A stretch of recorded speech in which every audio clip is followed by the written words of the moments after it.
속보입니다. 테스코, 카르푸, 알버트 하인, 유럽 현지인들이 매일 장을 보는 그 마트들의 진열대가 지금 바뀌고 있습니다. 수십 년간 단 한 번도 자리를 내준 적 없던 일반 식품 코너. 그 눈높이 선반에 한국어 포장지가 들어왔습니다. 집어드는 사람들이 교민이 아닙니다. 한국에 가본 적도 없는 이탈리아 사람, 독일 사람, 프랑스 사람들입니다. 10년 전을 기억하십니까? 한국 식품은 교민들만 찾는 한인마트 구석칸에 있었습니다. 그런데 지금 그 한인마트 계산대 줄에 선 사람 절반이 유럽 현지인입니다. 독일 뒤셀도르프 주차장 자판기에서 불닭볶음면이 팔리고 있고 현지인이 직접 붕어빵 가게를 차렸습니다. 도대체 무슨 일이 있었던 걸까요? 전문가들은 이 변화의 출발점을 단 하나로 지목합니다. 2026년 밀라노 올림픽입니다. 18일 동안 광고 한 번 없이 32,606명이 자발적으로 줄을 섰고 그 줄의 74%가 한국인이 아니었습니다. 그 사람들이 각자의 도시로 돌아간 뒤 유럽 마트 진열대가 움직이기 시작했습니다. 그리고 아무도 예상하지 못한 일이 연달아 벌어졌습니다. 지금부터 그 전말을 공개합니다. 시작하기 전에 구독과 좋아요, 힘내자 대한민국, 댓글로 대한민국에 힘을 보태주세요. 안녕하세요. 저는 유럽 식품 유통 컨설팅 회사에서 20년째 일하고 있는 바이어 분석가 마르코 페라리입니다. 제 일은 단순합니다. 어떤 제품이 유럽 마트 진열대에 오를 수 있는지, 어떤 제품이 퇴출될 수밖에 없는지를 데이터로 판단하는 것입니다. 감정이 개입할 여지가 없습니다. 마트는 냉정합니다. 팔리는 것만 진열하고 팔리지 않으면 즉시 자리를 빼앗습니다. 저는 그 원칙 하나로 20년을 버텨왔고 그 원칙 덕분에 제 고객사들은 한 번도 크게 틀린 적이 없었습니다. 적어도 올해 초까지는 그랬습니다. 그런데 올해 초 제 화면에 이상한 숫자가 올라오기 시작했습니다. 고객사 중 하나인 북유럽 유통체인의 월간 데이터를 분석하던 날이었습니다. 저는 늘 하던 대로 카테고리별 판매 추이를 훑어내려 가고 있었습니다. 그러다 특정 제품군에서 손이 멈췄습니다. 재구매율이 전월 대비 2자릿수 이상 뛰어 있었습니다. 처음엔 입력 오류라고 생각했습니다. 이런 수치가 나오려면 뭔가 잘못 기재된 게 있어야 했습니다. 숫자를 다시 확인했습니다. 오류가 아니었습니다. 그 제품은 한국 라면이었습니다. 저는 잠시 멈췄습니다. 재구매율이라는 건 단순한 숫자가 아닙니다. 유통업계에서 20년을 보낸 저는 이 숫자가 무엇을 의미하는지 누구보다 잘 압니다. 한 번 사는 건 호기심입니다. 2번 사는 건 선택입니다. 그리고 재구매율이 꾸준히 올라간다는 건 습관이 생겼다는 뜻입니다. 한국 라면을 사는 습관이, 그것도 유럽 현지인들 사이에서 생겨나고 있다는 뜻이었습니다. 이게 가능한 일인가? 저는 속으로 되뇌었습니다. 저는 일단 다른 고객사 데이터를 열어봤습니다. 2번째 고객사에서도 같은 신호가 나왔습니다. 3번째도 마찬가지였습니다. 저는 그제야 의자를 당겨 앉았습니다. 이건 한 마트의 이야기가 아니었습니다. 영국, 프랑스, 독일, 네덜란드, 서로 다른 나라의 서로 다른 유통체인에서 동시에 같은 방향의 숫자가 올라오고 있었습니다. 20년 경력에서 이런 패턴을 본 건 손에 꼽을 정도였고, 그것도 외국 브랜드에서 이런 숫자가 나온 건 제 기억으로는 사실상 처음이었습니다. 저는 파일을 닫고 잠시 창밖을 바라봤습니다. 그 순간 문득 기억 하나가 스쳐 지나갔습니다. 몇 달 전 밀라노 출장 때였습니다. 밀라노 올림픽이 한창이던 시기였고, 저는 현지 유통사와의 미팅을 마치고 숙소로 돌아가는 길이었습니다. 도심 한복판을 걷다가 긴 줄을 봤습니다. 코리아하우스라고 쓰인 건물 앞이었습니다. 줄 안에 서 있는 사람들의 얼굴을 보니 한국 사람이 아니라는 걸 한눈에 알 수 있었습니다. 이탈리아 사람들이었고 가슴에 달린 배지를 보니 유럽 각국에서 밀라노 올림픽을 보러 온 방문객들이었습니다. 그 줄이 꽤 길었습니다. 건물 모퉁이를 돌아서까지 이어져 있었습니다. 저는 그냥 지나쳤습니다. 올림픽 기간 중에 행사장 앞에 줄이 서는 건 흔한 일이라고 생각했습니다. 어디서나 볼 수 있는 풍경이었습니다. 그리고 솔직히 말하자면 한국이라는 나라가 유럽 식품 시장에서 의미 있는 무언가를 만들어낼 거라는 생각 자체를 단 한 번도 진지하게 해본 적이 없었습니다. 그건 제 오래된 편견이었고 저는 그 편견을 의심해 본 적이 없었습니다. 사실 저는 2년 전에 이미 신호를 받았었습니다. 한국 식품 회사 담당자가 찾아왔을 때였습니다. 자료를 가지고 와서 유럽 마트 일반 식품 코너 입점을 타진했습니다. 저는 자료를 훑어보는 척하다가 10분도 채 되지 않아 돌려보냈습니다. 이유는 명확했습니다. 유럽 마트 일반 식품 코너는 수십 년간 현지 브랜드들이 점령해 온 자리입니다. 그 눈높이 자리 하나를 차지하기 위해 현지 대기업들이 쏟아붓는 마케팅 비용이 얼마인지 저는 정확히 알고 있었습니다. 낯선 언어로 쓰인 외국 브랜드가 광고 한 번 없이 그 자리에 들어간다는 건 제가 알고 있는 유럽 마트 업계의 상식으로는 불가능한 일이었습니다. 저는 단호하게 말했습니다. 유럽 마트 현지인 소비자들은 익숙하지 않은 포장지를 선뜻 집어들지 않는다고. 아시아 식품 전문 코너라면 모를까. 일반 식품 코너는 절대 불가능하다고. 회의실에 함께 있던 동료들도 같은 생각이었습니다. 누구 하나 반론을 제기하지 않았습니다. 그 담당자는 자료를 다시 챙겨서 아무 말 없이 나갔습니다. 저는 그 일을 거의 잊고 있었습니다. 그런데 지금 제 화면에 올라온 숫자들이 그 판단을 정면으로 부수고 있었습니다. 제가 불가능하다고 단언했던 그 일이 지금 실제로 벌어지고 있었습니다. 유럽 마트 일반 식품 코너에서 한국 라면이 팔리고 있었고, 그것도 재구매율이 오르면서 팔리고 있었습니다. 저는 데이터를 다시 들여다봤습니다. 숫자는 거짓말을 하지 않습니다. 저는 다시 밀라노 올림픽 출장 때를 떠올렸습니다. 코리아하우스 앞에서 제가 그냥 지나쳤던 그 줄을요. 그 줄 안에 서 있던 이탈리아 사람들, 프랑스 사람들, 독일 사람들이 무엇을 먹고 있었는지를요. 그리고 밀라노 올림픽이 끝난 뒤 그 사람들이 각자의 도시로 돌아가서 무엇을 했는지를요. 그 연결이 제 머릿속에서 하나씩 이어지기 시작했습니다. 그리고 한 가지 더 떠오른 장면이 있었습니다. 얼마 전 업무차 독일 출장을 다녀온 적이 있었습니다. 뒤셀도르프 시내를 걷다가 우연히 큰 규모의 한국 식품마트 앞을 지나쳤습니다. 10년 전 제가 처음 유럽 한인 마트를 봤을 때를 기억합니다. 교민들만 찾는 좁고 어두운 공간이었습니다. 통로에서 들리는 말은 한국어뿐이었고 유럽 현지인은 거의 눈에 띄지 않았습니다. 그런데 뒤셀도르프에서 제가 본 그 마트는 달랐습니다. 주차장이 가득 차 있었고 계산대 앞에 늘어선 줄의 절반 이상이 유럽 현지인이었습니다. 게다가 마트 주차장 한켠에 설치된 자판기에서 한국 볶음면이 팔리고 있었습니다. 그리고 길 건너에는 현지인이 직접 운영하는 붕어빵 가게가 있었습니다. 저는 그때도 그냥 지나쳤습니다. 지금 생각하면 그 모든 장면들이 같은 이야기를 하고 있었습니다. 저만 듣지 못하고 있었을 뿐이었습니다. 밀라노 올림픽의 그 줄, 뒤셀도르프 마트의 그 풍경, 그리고 지금 제 화면에 올라온 이 숫자들, 전부 연결되어 있었습니다. 저는 파일을 다시 열었습니다. 이번엔 제대로 추적하기로 했습니다. 처음부터 끝까지 이 변화가 어디서 시작됐는지를요. 추적을 시작하기로 결심한 다음 날, 저는 지난 2년치 고객사 데이터를 전부 꺼냈습니다. 유럽 마트 식품 카테고리 전체를 처음부터 다시 읊기 시작했습니다. 단순히 한국 라면의 판매량만 보는 게 아니었습니다. 어느 시점부터 수치가 오르기 시작했는지, 어느 나라에서 먼저 움직였는지, 그리고 그 시점과 맞물린 외부 사건이 무엇인지를 교차로 분석했습니다. 이건 제가 20년간 해온 방식이었습니다. 숫자 뒤에 있는 이야기를 찾는 것. 그게 제 일의 본질이었습니다. 그런데 데이터를 들여다볼수록 이상한 점이 하나 더 눈에 들어왔습니다. 한국 라면이 팔리는 위치가 달라지고 있었습니다. 제가 이 업계에 처음 들어왔을 때 유럽 마트에서 한국 식품이 놓이는 자리는 정해져 있었습니다. 아시아 식품 전문 코너였습니다. 매장 구석, 동선에서 벗어난 자리, 특별한 취향을 가진 소수가 찾아오는 공간이었습니다. 교민들이 주 고객이었고 유럽 현지인이 그 코너 앞에 서 있는 경우는 거의 없었습니다. 저는 그게 당연한 구조라고 생각했습니다. 낯선 언어로 쓰인 포장지는 현지인의 손을 끌어당기지 못한다는 게 제 오랜 판단이었으니까요. 그런데 지금 데이터는 다른 이야기를 하고 있었습니다. 한국 라면이 아시아 식품 코너에서 벗어나 일반 식품 코너로 이동하고 있었습니다. 그것도 눈높이 자리였습니다. 유통업계에서 눈높이 자리가 무엇을 의미하는지 아십니까? 그 자리는 돈을 내고 사는 자리입니다. 현지 대기업들이 수억 원짜리 마케팅 계약을 체결하면서 차지하는 자리입니다. 수십 년간 그 자리를 지켜온 현지 브랜드들이 있었습니다. 그 자리에 한국어 포장지가 들어왔다는 건 마트가 데이터를 보고 스스로 결정을 내렸다는 뜻이었습니다. 팔리지 않으면 절대 그 자리를 내주지 않습니다. 그게 유럽 마트의 원칙이니까요. 저는 고객사 담당자에게 전화를 걸었습니다.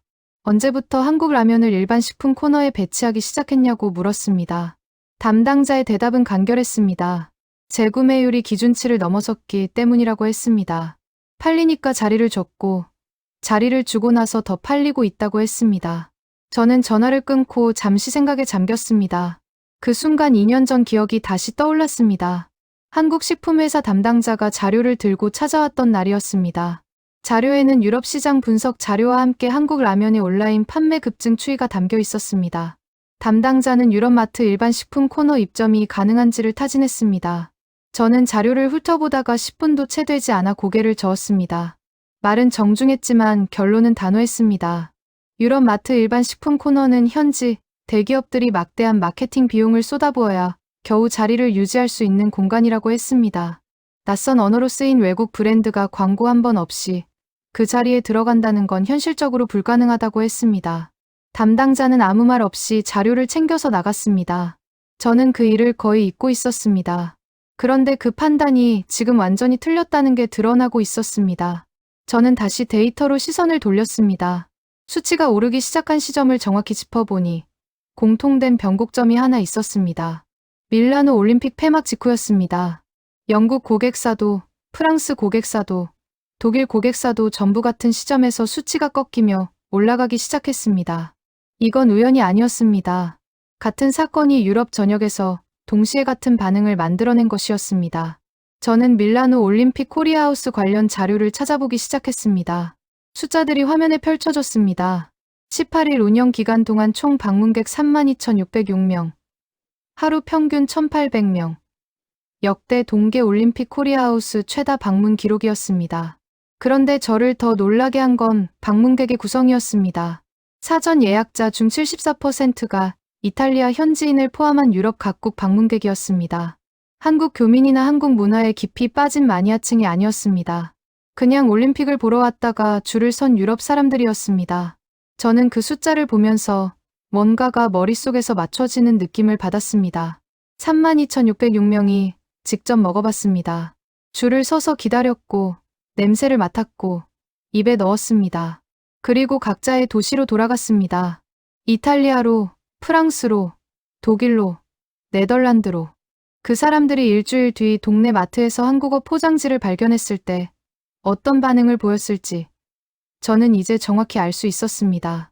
손이 먼저 움직였을 겁니다. 밀라노 올림픽에서 줄을 서서 먹었던 그 맛이 기억 속에 살아있었을 테니까요. 저는 자리에서 일어나 사무실 창밖을 바라봤습니다. 유럽 마트 진열대는 설득으로 바꾸는 게 아닙니다. 저는 그걸 20년 동안 봐왔습니다. 진열대는 오직 팔린다는 증거가 있을 때만 바뀝니다. 그 증거를 만든 건 광고가 아니었습니다. 마케팅 캠페인도 아니었습니다. 밀라노 올림픽 현장에서 직접 줄을 서서 먹어본 32,606명의 경험이었습니다. 그 경험이 재구매로 이어졌고 재구매율이 기준치를 넘자 유럽 마트가 스스로 자리를 내줬습니다. 제가 불가능하다고 단언했던 그 방식으로 정확히 그렇게 됐습니다. 저는 2년 전 그 담당자에게 전화를 해야 할 것 같다는 생각이 들었습니다. 하지만 그 전에 먼저 확인해야 할 것들이 있었습니다. 이 변화가 얼마나 깊게, 얼마나 넓게 퍼져 있는지를요. 저는 다시 자리에 앉아 다음 데이터 파일을 열었습니다. 다음 파일을 열자마자 저는 손을 멈췄습니다. 숫자가 예상보다 훨씬 컸습니다. 제가 분석해온 고객사들의 데이터를 국가별로 묶어서 보니 한국 라면의 판매 증가세가 특정 지역에 국한된 게 아니라는 게 명확해졌습니다. 영국에서 시작된 신호가 프랑스로 번졌고 독일에서 같은 패턴이 확인됐으며 네덜란드에서도 동일한 흐름이 포착됐습니다.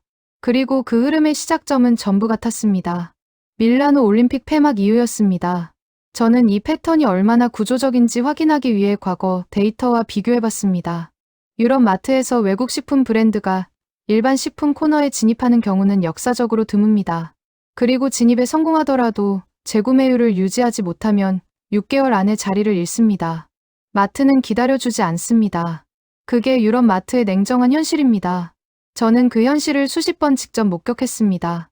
화려하게 입점했다가 조용히 사라진 외국 브랜드들을 저는 너무 많이 봐왔습니다. 그런데 한국 라면은 달랐습니다. 진입 이후 재구매율이 떨어지지 않았습니다.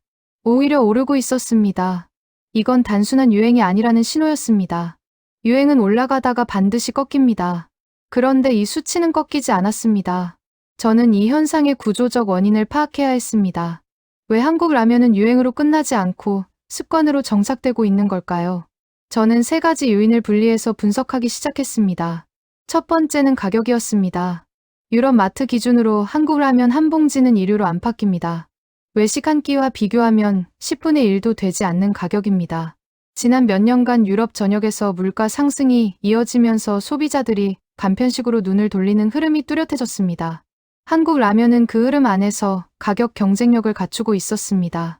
맛도 있고 저렴하다는 조건은 유럽 마트에서 살아남는 데 기본적인 무기가 됩니다. 두 번째는 편의성이었습니다. 끓는 물만 있으면 됩니다. 냄비가 없어도, 조리 경험이 없어도 3분이면 한 끼가 해결됩니다. 유럽의 1인 가구 비율은 계속 늘고 있습니다. 독일의 경우 전체 가구의 40%를 훌쩍 넘는 수준입니다. 혼자 사는 사람이 매일 요리를 해 먹기는 현실적으로 쉽지 않습니다. 한국 라면은 그 간격을 정확히 채워줬습니다. 빠르고 간단하면서 맛까지 보장된다는 건 1인 가구 소비자에게 강력한 선택 이유가 됩니다. 세 번째가 결정적이었습니다. 자극이었습니다. 유럽 식품 시장에서 강한 매운맛은 오랫동안 주류가 아니었습니다. 현지 식문화에서 자극적인 맛은 틈새에 불과했습니다. 그런데 소셜미디어 세대가 성장하면서 그 지형이 완전히 바뀌었습니다. 짧은 영상 플랫폼을 중심으로 매운 음식을 먹고 반응을 올리는 콘텐츠가 폭발적인 조회수를 기록하기 시작했습니다. 그 콘텐츠 안에서 가장 자주 등장한 식품이 한국 볶음면이었습니다. 매운맛이 콘텐츠가 됐고, 콘텐츠가 수요를 만들었고, 수요가 유럽 마트 진열대를 움직였습니다. 그런데 저는 여기서 멈추지 않았습니다. 이 세 가지 요인만으로는 설명이 안 되는 부분이 있었습니다. 가격이 싸고 편리하고 자극적인 식품은 세상에 얼마든지 있습니다. 그런데 그 식품들이 전부 유럽 마트 일반 식품 코너에 들어간 건 아니었습니다. 뭔가 하나가 더 있어야 했습니다. 처음 입에 넣어볼 이유, 그 심리적 장벽을 허문 무언가가요. 저는 다시 밀라노 올림픽 데이터로 돌아갔습니다. 코리아하우스 방문객 32,606명, 하루 평균 1,800명. 그 방문객들이 그냥 구경만 하고 나온 게 아니었습니다. 직접 줄을 서서 한국 볶음면을 받아 먹었습니다. 공짜였고 주변 사람들이 맛있다고 웃으면서 먹는 분위기 속에서 자연스럽게 입에 넣었습니다. 그 순간이 결정적이었습니다. 낯선 포장지에 대한 심리적 장벽이 그 자리에서 허물어졌습니다. 맛있었으니까요. 그리고 그 경험이 기억으로 남았습니다. 밀라노 올림픽이 끝나고 그 사람들이 각자의 도시로 돌아갔습니다. 일주일 뒤 동네 마트에서 한국어 포장지를 발견했을 때 그들의 손은 머뭇거리지 않았을 겁니다. 밀라노에서 줄을 서서 먹었던 그 맛이 기억 속에 살아있었을 테니까요. 그 기억이 첫 번째 구매를 만들었고, 맛이 두 번째 구매를 만들었고, 두 번째 구매가 습관을 만들었습니다. 재구매율이 올라간 구조가 바로 이것이었습니다. 저는 이 흐름을 확인하면서 한 가지 사실을 깨달았습니다. 코리아하우스는 홍보관이 아니었습니다. 유럽 소비자들의 심리적 첫 번째 장벽을 허무는 공간이었습니다. 그리고 그 공간이 만들어낸 파급이 단순히 라면 판매량 증가에서 그치지 않고 있었습니다. 저는 데이터에서 또 다른 신호를 발견하고 있었습니다. 한국 라면만이 아니었습니다. 한국 식품 전반이 움직이고 있었습니다. 냉동식품, 소스류, 음료, 과자류까지 비슷한 시점에 비슷한 방향으로 수치가 올라가고 있었습니다. 라면이 문을 열었고 다른 한국 식품들이 그 문으로 따라 들어오고 있었습니다. 유럽 마트 진열대가 바뀌고 있었습니다. 그것도 한 곳이 아니라 영국에서 네덜란드까지 동시에 바뀌고 있었습니다. 저는 자료를 저장하고 잠시 눈을 감았습니다. 20년간 저는 유럽 마트 진열대를 읽는 사람이었습니다. 그런데 이번만큼 그 진열대가 이렇게 빠르게, 이렇게 넓게, 이렇게 구조적으로 바뀌는 걸 본 적이 없었습니다. 그리고 그 변화의 출발점이 밀라노 올림픽이었다는 사실이 이제 제 머릿속에서 선명하게 자리를 잡고 있었습니다. 저는 눈을 뜨고 다음 파일을 열었습니다. 아직 확인해야 할 것들이 남아 있었습니다. 파일을 열자 숫자 하나가 가장 먼저 눈에 들어왔습니다. 32,606명이었습니다.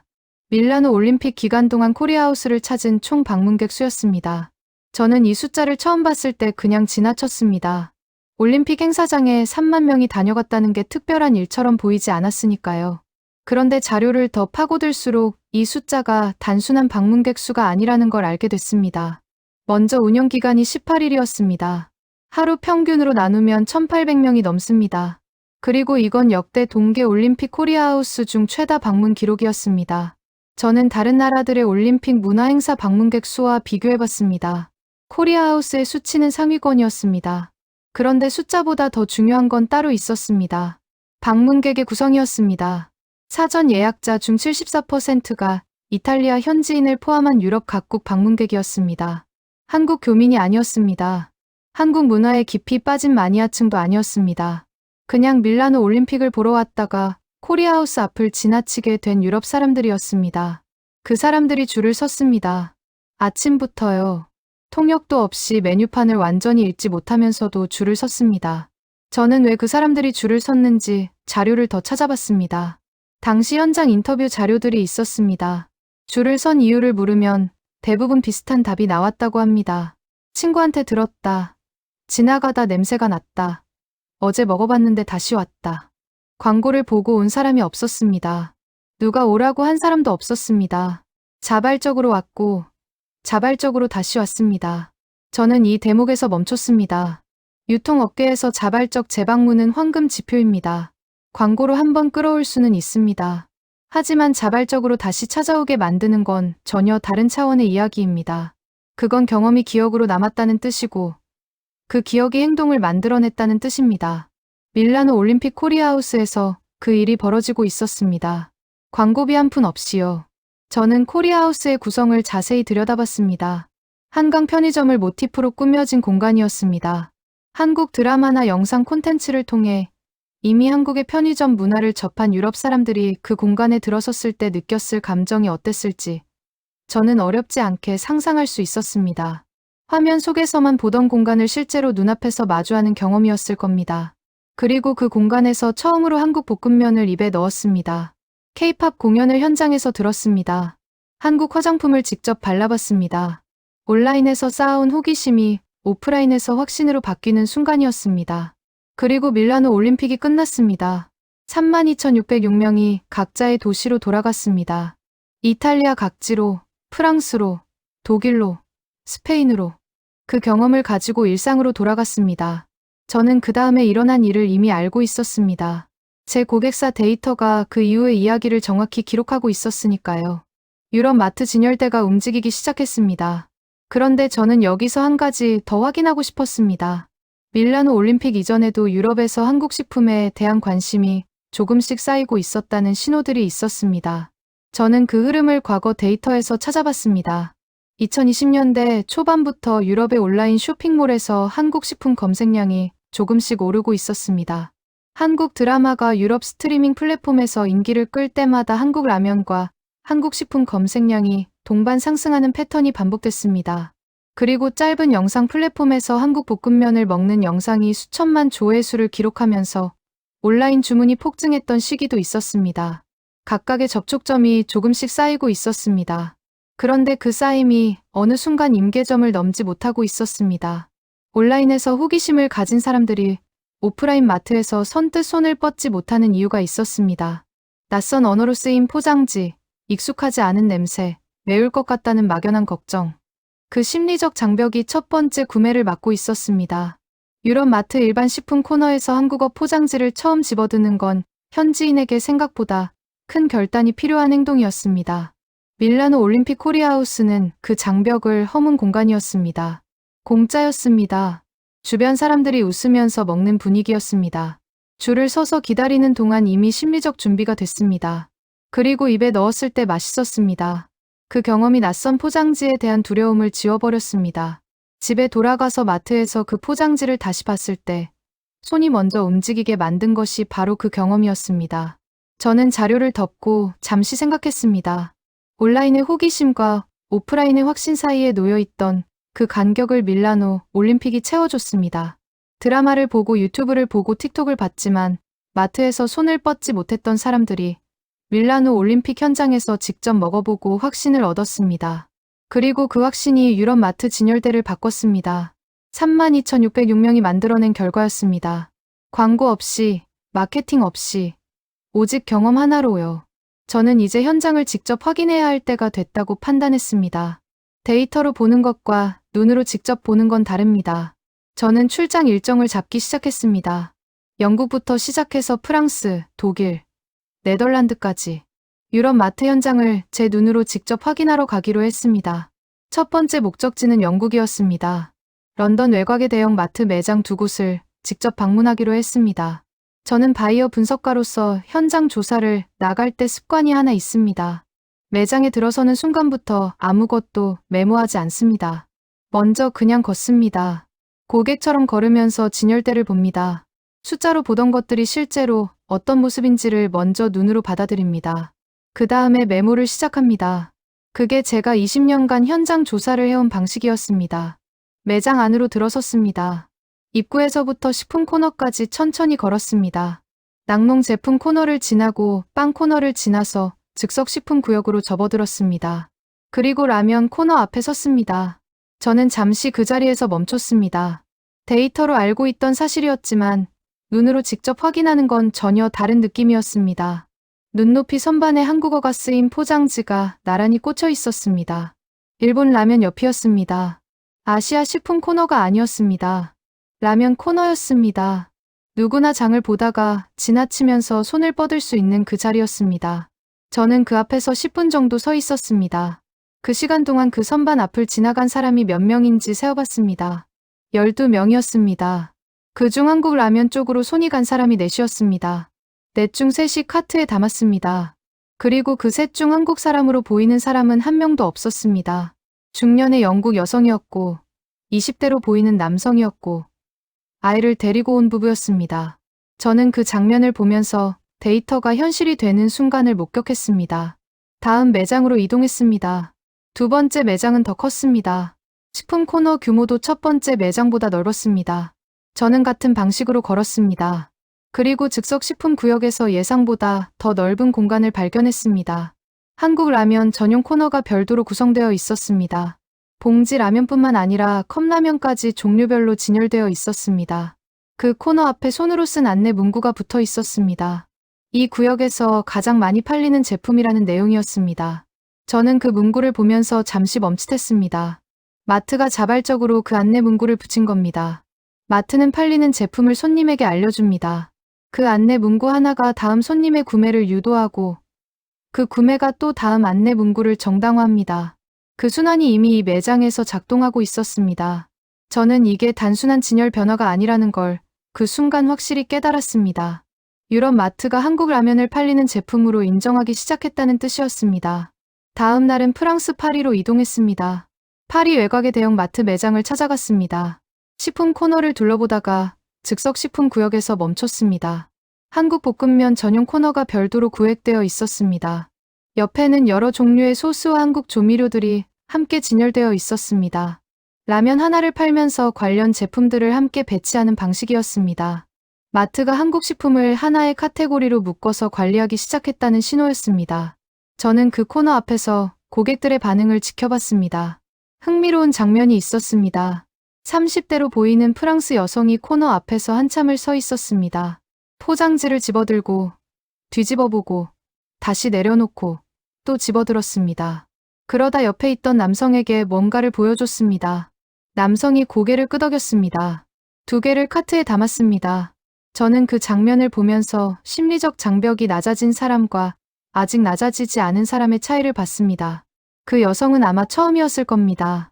그 망설임이 밀라노 올림픽 코리아하우스에서 이미 한번 경험한 사람들에게는 없는 것이었습니다. 독일로 이동했습니다. 뒤셀도르프 시내 대형 마트 매장을 찾아갔습니다. 그런데 매장 안으로 들어가기 전에 주차장에서 멈췄습니다. 주차장 한켠에 자판기가 있었습니다. 자판기 화면에 한국 볶음면이 보였습니다. 저는 그 자판기 앞에서 한참 서 있었습니다. 자판기에서 한국 볶음면이 팔린다는 건 이게 마트 안진열대의 이야기가 아니라 일상 깊숙한 곳까지 들어왔다는 뜻이었습니다. 자판기는 수요가 확실할 때만 운용됩니다. 팔리지 않으면 채워넣지 않습니다. 길 건너를 보니 작은 가게가 하나 있었습니다. 현지인이 직접 운영하는 붕어빵 가게였습니다. 저는 그 가게 앞에서 한참을 바라봤습니다. 붕어빵이라는 한국의 길거리 음식을 독일 현지인이 직접 만들어서 팔고 있었습니다. 손님이 줄을 서 있었습니다.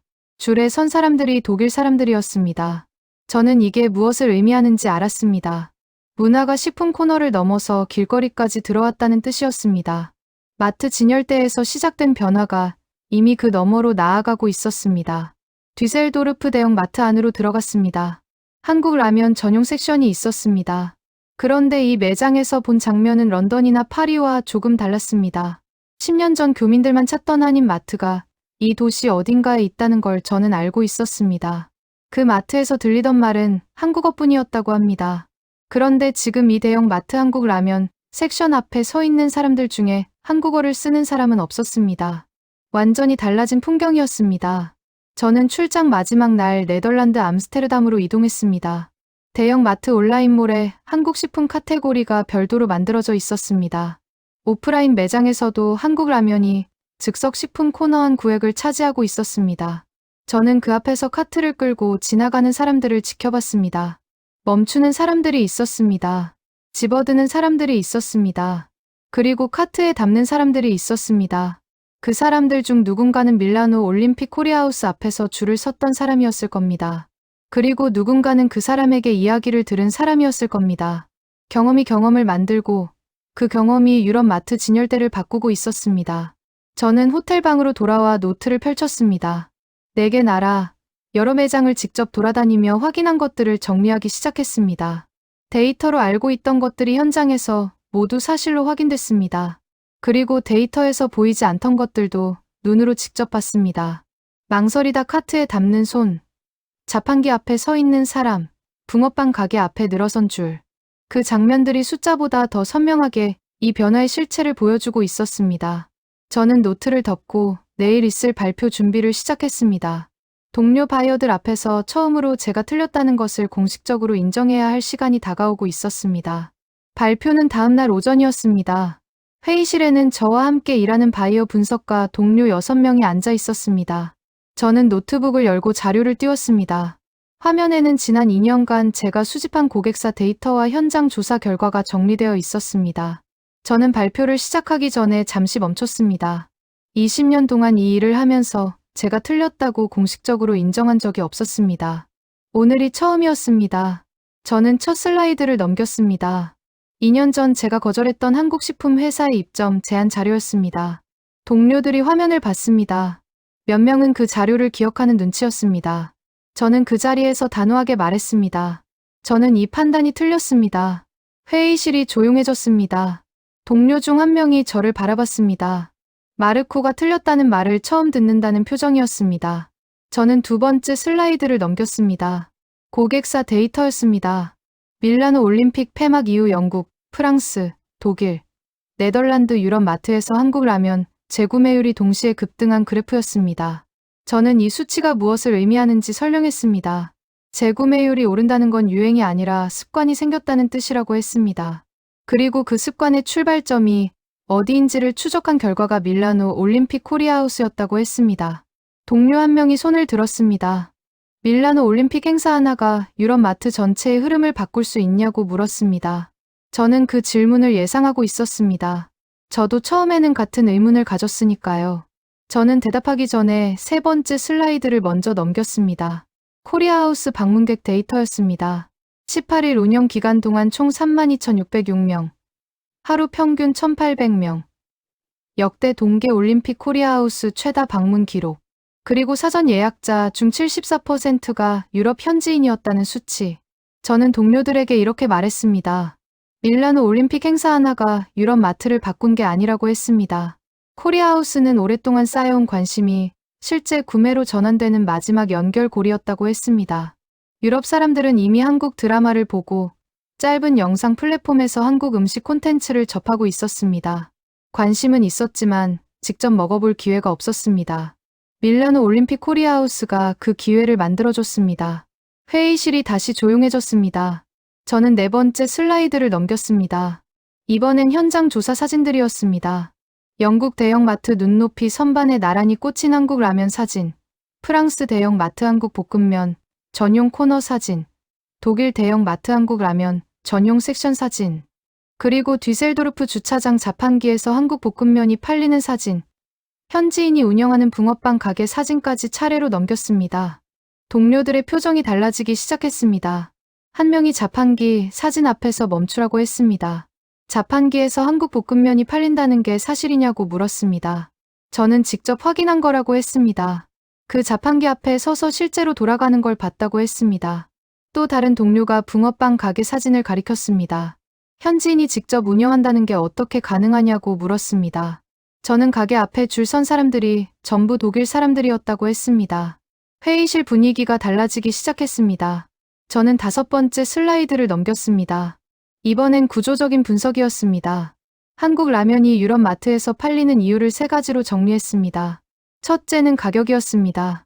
한국 라면 한 봉지는 1유로 안팎입니다. 유럽 물가 상승이 이어지는 상황에서 이 가격은 단순한 가성비가 아니라 생존 경쟁력이라고 했습니다. 둘째는 편의성이었습니다. 끓는 물만 있으면 3분이면 됩니다. 독일의 경우 1인 가구 비율이 전체 가구의 40%를 넘는 상황에서 이 편의성은 강력한 선택 이유가 된다고 했습니다. 셋째는 자극이었습니다. 소셜미디어 세대가 성장하면서 강한 매운맛이 콘텐츠가 됐고 그 콘텐츠가 수요를 만들었다고 했습니다. 그런데 저는 여기서 멈추지 않았습니다. 이 3가지만으로는 설명이 부족하다고 했습니다. 싸고 편리하고 자극적인 식품은 유럽 마트에 이미 많습니다. 그 식품들이 전부 일반 식품 코너 눈높이 선반에 올라간 건 아닙니다. 한국 라면이 그 자리에 올라갈 수 있었던 결정적인 이유는 따로 있다고 했습니다. 처음 입에 넣어볼 이유를 만들어준 공간이 있었기 때문이라고 했습니다. 밀라노 올림픽 코리아하우스가 바로 그 공간이었다고 했습니다. 동료 한 명이 이렇게 말했습니다. 그럼 밀라노 올림픽 이전에도 그 조건들은 갖춰져 있었는데 왜 진열대는 그때 바뀌지 않았냐고 물었습니다. 저는 그 질문이 핵심을 찌르고 있다고 생각했습니다. 저는 이렇게 대답했습니다. 온라인에서 쌓인 관심이 오프라인 구매로 전환되려면 반드시 직접 경험하는 순간이 필요하다고 했습니다. 아무리 유튜브에서 보고 드라마에서 봤어도 낯선 언어로 쓰인 포장지를 마트에서 처음 집어드는 건 생각보다 큰 심리적 결단이 필요하다고 했습니다. 밀라노 올림픽 코리아하우스는 그 결단의 순간을 공짜로 축제 분위기 속에서 자연스럽게 만들어줬다고 했습니다. 회의실이 한동안 조용했습니다. 동료 중 한 명이 천천히 입을 열었습니다. 그럼 우리가 2년 전에 그 제안을 받아들였어야 했다는 말이냐고 물었습니다. 저는 솔직하게 대답했습니다. 그렇다고 했습니다. 그리고 지금이라도 늦지 않았다고 했습니다. 유럽 마트 진열대는 지금 이 순간에도 바뀌고 있고 그 흐름은 앞으로 더 빨라질 거라고 했습니다. 우리가 지금 움직이지 않으면 더 늦어진다고 했습니다. 발표가 끝났습니다. 동료들이 하나둘 회의실을 나갔습니다. 저는 자리에 남아 노트북 화면을 바라봤습니다. 화면에는 밀라노 올림픽 코리아하우스 앞에 늘어선 줄 사진이 띄워져 있었습니다. 제가 그냥 지나쳤던 바로 그 줄이었습니다. 저는 그 사진을 한참 바라봤습니다. 그 줄 안에 있던 사람들이 지금 유럽 마트 진열대를 바꾸고 있었습니다. 그리고 그 변화는 이제 시작에 불과했습니다. 발표가 끝나고 사흘이 지났습니다. 저는 그동안 제가 거절했던 입점 제안들을 전부 꺼내서 다시 검토했습니다. 2년치 파일이었습니다. 한국 식품 관련 제안이 생각보다 많았습니다. 라면뿐만이 아니었습니다. 냉동식품, 소스류, 음료, 과자류까지 다양한 제안들이 있었습니다. 저는 그 제안들 하나하나에 제가 어떤 이유로 거절 의견을 냈는지를 다시 읽어봤습니다. 이유는 전부 비슷했습니다. 유럽 마트 일반 식품 코너는 현지 브랜드들의 자리라는 것. 낯선 외국 브랜드가 광고 없이 그 자리에 들어갈 수 없다는 것. 현지인 소비자들이 익숙하지 않은 포장지를 선뜻 집어들지 않는다는 것이었습니다. 저는 그 이유들을 읽으면서 한 가지를 깨달았습니다. 제가 틀린 게 단순히 한국 라면에 대한 판단만이 아니었습니다. 저는 소비자가 어떻게 움직이는지에 대한 근본적인 부분에서 틀려 있었습니다. 저는 소비자가 마트 진열대 앞에서 처음 보는 제품을 집어드는 행동을 너무 단순하게 이해하고 있었습니다. 광고를 보거나 이미 알고 있거나 둘 중 하나여야 한다고 생각했습니다. 그런데 밀라노 올림픽이 보여준 건 3번째 경로였습니다. 직접 경험한 기억이 마트 진열대 앞에서 손을 움직인다는 것이었습니다. 저는 한국 측에 연락을 취하기로 했습니다. 2년 전 찾아왔던 담당자의 연락처를 찾아봤습니다. 파일 깊숙한 곳에 있었습니다. 저는 메시지를 보냈습니다. 짧게 썼습니다. 다시 이야기를 나누고 싶다고 했습니다. 그리고 제가 2년 전에 틀렸다는 말을 먼저 꺼냈습니다. 답장은 다음 날 왔습니다. 언제든 가능하다고 했습니다. 미팅은 일주일 뒤로 잡혔습니다. 그 사이에 저는 준비를 했습니다. 단순히 입점을 받아들이겠다는 이야기를 하러 가는 게 아니었습니다. 이 변화가 어떤 구조로 만들어졌는지, 앞으로 어떤 방향으로 흘러갈지를 제대로 이해하고 가고 싶었습니다. 저는 다시 데이터를 펼쳤습니다. 그리고 이번엔 한국이라는 나라 자체를 들여다보기 시작했습니다. 제가 발견한 것들은 예상을 넘어섰습니다. 한국 식품 수출은 최근 수년간 꾸준히 역대 최고치를 경신하고 있었습니다. 라면뿐만이 아니었습니다. 김, 냉동식품, 소스류, 음료까지 한국 식품 전반이 글로벌 시장에서 성장하고 있었습니다. 그리고 유럽에서의 성장 속도가 특히 빠르게 나타나고 있었습니다. 저는 이 수치들을 보면서 이게 밀라노 올림픽 하나로 만들어진 흐름이 아니라는 걸 다시 한번 확인했습니다. 밀라노 올림픽은 이미 쌓여있던 흐름이 임계점을 넘게 만든 마지막 계기였습니다. 저는 한국이 올림픽을 어떻게 활용했는지도 살펴봤습니다. 밀라노 올림픽 기간 중 한국 선수단은 자체 급식 지원 시스템을 운영했습니다. 22억 원, 약 150만 유로의 예산을 투입했고 36명의 전문 인력이 밀라노를 포함한 4개 경기 클러스터에 분산 배치되어 있었습니다. 하루 평균 900개에 가까운 도시락이 만들어져 선수들에게 전달됐습니다. 이번 대회에서 처음 도입된 발열 도시락은 영하의 기온에서도 따뜻한 식사를 가능하게 했습니다. 그리고 노로바이러스가 유럽 선수단을 덮치던 상황에서 한국 선수단은 단 한 명의 감염자도 나오지 않았습니다. 저는 이 내용을 읽으면서 잠시 멈췄습니다. 이건 단순한 선수 지원 시스템의 이야기가 아니었습니다. 한국이 올림픽이라는 무대에서 자국의 식품 문화와 기술력을 동시에 보여주고 있었습니다. 발열 도시락에서 피어오르는 김을 본 다른 나라 선수들과 관계자들이 자연스럽게 한국 음식에 관심을 가지게 됐습니다. 코리아하우스에서 32,606명이 직접 먹어보게 만든 것과 같은 구조였습니다. 경험하게 만들고 그 경험이 기억으로 남게 하고 그 기억이 행동으로 이어지게 하는 것이었습니다. 그리고 저는 밀라노 올림픽 현장에서 목격된 또 다른 장면을 알게 됐습니다. 폐막식이 끝난 다음 날, 각국 올림픽 스태프들이 향한 곳이 있었습니다. 개최국 이탈리아가 아니었습니다. 한국행 비행기에 각국 코치와 스태프들이 몰려든 것이었습니다. 공항에서 한국행 탑승 대기열에 올림픽 배지를 단 사람들이 줄을 섰습니다. 공항이 좋고, 호텔이 좋고, 음식이 좋다는 이유였습니다. 선수 지원 시스템을 직접 목격하고 경험한 사람들이 그 나라를 직접 가보고 싶어진 것이었습니다. 밀라노 올림픽이 만들어낸 파급이 유럽 마트 진열대를 넘어서 한국이라는 나라 전체의 위상으로 이어지고 있었습니다. 저는 미팅 전날 밤 자료 정리를 마치고 창밖을 바라봤습니다. 20년 동안 저는 유럽 마트 진열대를 읽는 사람이었습니다. 어떤 제품이 팔리고 어떤 제품이 퇴출되는지를 데이터로 판단하는 것이 제 일이었습니다. 그런데 이번에 저는 데이터가 아니라 현장에서 답을 찾았습니다. 뒤셀도르프 주차장 자판기 앞에 서 있던 사람, 파리 마트에서 한국 볶음면 포장지를 뒤집어 보던 여성, 런던 매장에서 아이와 함께 한국 라면을 카트에 담던 부부, 그 사람들이 유럽 마트 진열대를 바꾸고 있었습니다. 그리고 그 변화의 시작점에는 밀라노 올림픽이 있었습니다. 저는 내일 미팅에서 2년 전과 완전히 다른 이야기를 할 것이었습니다. 그리고 그것이 제 20년 경력에서 가장 중요한 방향 전환이 될 거라는 걸 알고 있었습니다. 유럽 마트 진열대는 지금 이 순간에도 바뀌고 있습니다. 그 흐름을 먼저 읽는 사람이 다음을 가져갑니다. 저는 이번엔 그냥 지나치지 않을 것이었습니다. 미팅 당일 아침이었습니다. 저는 평소보다 일찍 사무실에 나왔습니다. 2년 전 그 담당자가 자료를 들고 찾아왔을 때와 같은 회의실이었습니다. 그때 저는 10분도 안 돼서 자료를 돌려보냈습니다. 오늘은 달랐습니다. 저는 제가 준비한 자료를 테이블 위에 펼쳐놓고 담당자를 기다렸습니다. 창밖으로 아침 햇살이 들어오고 있었습니다. 담당자가 들어왔습니다. 2년 전과 같은 사람이었습니다. 그때보다 조금 더 여유로운 표정이었습니다. 악수를 나눴습니다. 저는 자리에 앉자마자 먼저 말을 꺼냈습니다. 2년 전 제가 틀렸다고 했습니다. 담당자가 잠시 저를 바라봤습니다.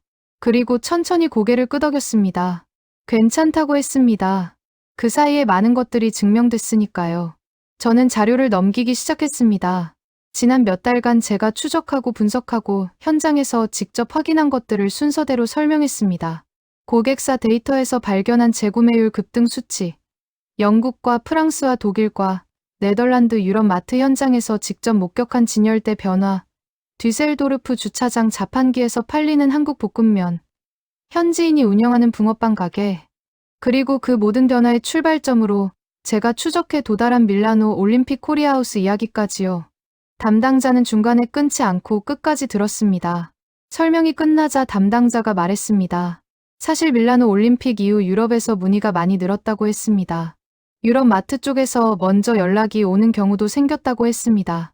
저는 그 말을 듣고 잠시 멈췄습니다. 2년 전에는 제가 문을 닫았습니다. 그런데 이제는 유럽 마트가 먼저 문을 두드리고 있었습니다. 상황이 완전히 뒤집혀 있었습니다. 저는 이 변화가 어디까지 이어질 수 있는지를 담당자에게 물었습니다. 담당자는 한참 생각하다가 이렇게 말했습니다. 라면에서 멈추지 않을 거라고 했습니다. 라면이 문을 열었고 지금 그 문으로 다른 것들이 따라 들어오고 있다고 했습니다.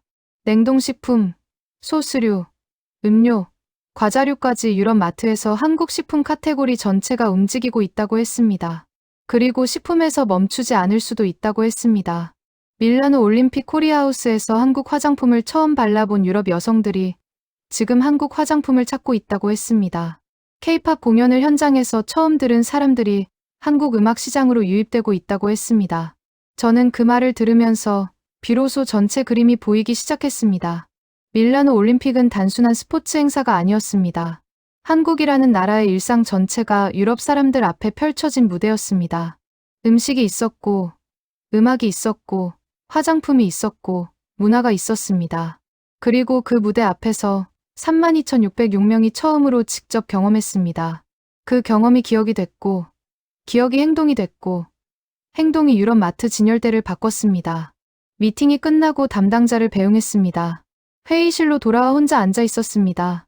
창밖으로 오후 햇살이 기울어 있었습니다. 저는 밀라노 올림픽 코리아하우스 앞에 늘어선 그 줄 사진을 다시 꺼냈습니다. 제가 그냥 지나쳤던 바로 그 줄이었습니다. 그 줄 안에 서 있던 사람들이 지금 유럽 마트 진열대를 바꾸고 있었습니다. 테스코에서, 카르푸에서, 레베에서, 알버트 하인에서 수십 년간 현지 브랜드들이 점령해온 그 자리에 한국어 포장지가 들어서고 있었습니다. 저는 그 사진을 보면서 한 가지를 생각했습니다.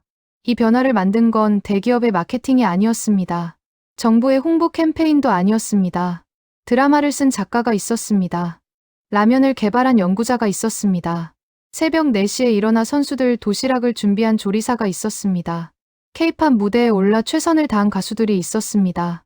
그리고 한강 편의점에서 야식을 먹으며 일상을 살아온 수천만 명의 한국 사람들이 있었습니다. 그 일상이 쌓여서 콘텐츠가 됐고, 콘텐츠가 쌓여서 문화가 됐고, 문화가 쌓여서 밀라노 올림픽 코리아하우스 앞에 줄을 만들었고, 그 줄이 유럽 마트 진열대를 바꿨습니다. 저는 20년간 유럽 마트 진열대를 읽어왔습니다. 그런데 이번만큼 진열대 뒤에 이렇게 깊은 이야기가 있었던 적은 없었습니다. 한국의 일상이 유럽의 일상 안으로 들어간 이야기였습니다. 라면 한 봉지가 만들어낸 이야기가 아니었습니다. 수천만 명이 함께 쌓아온 일상이 만들어낸 이야기였습니다. 그리고 그 이야기는 아직 끝나지 않았습니다. 2028년 로스앤젤레스 하계 올림픽에서 코리아하우스가 다시 문을 엽니다. 밀라노 올림픽에서 32,606명이 줄을 섰습니다.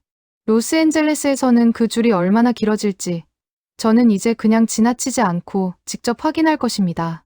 그리고 그 줄이 이번엔 유럽을 넘어 미주 대륙의 유통 지형을 어떻게 바꿔놓을지 저는 이미 기대하고 있습니다.